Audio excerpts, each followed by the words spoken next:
Ahoy, mateys! It's time for Purim.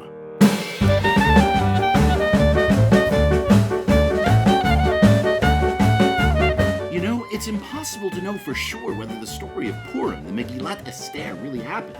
I can't do this. I need my glasses. Although there really was a King Achashverosh, a.k.a.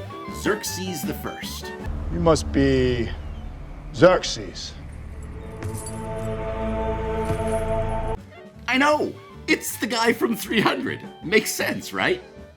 And he really did live in the city of Shushan, which is the ancient city of Susa in Iran, where 80,000 people still live today. But Mordecai, Queen Esther, Haman, we don't exactly have much in the historical record about them.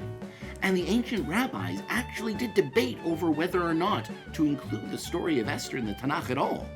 So we Jews have always treated it kind of like a sacred fairy tale. But what was it about the story that the rabbis believed was sacred? What was it that convinced them that the Scroll of Esther deserved to be canonized in the Jewish Bible? When you look at the story's characters, it doesn't take long to realize that they're caricatures, over-the-top exaggerations of roles in a basic story structure that the Jewish people today are very familiar with. They tried to kill us. We won. Let's eat.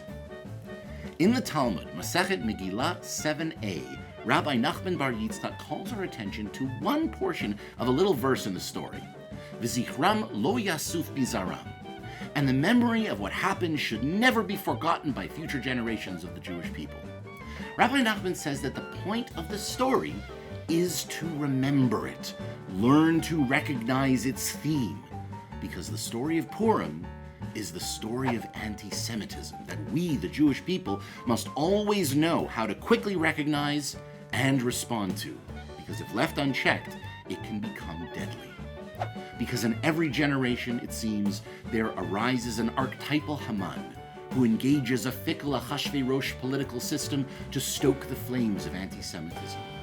And we must always be ready to be an Esther or a Mordecai, ready to stamp out anti-Semitism whenever, wherever, and however we can.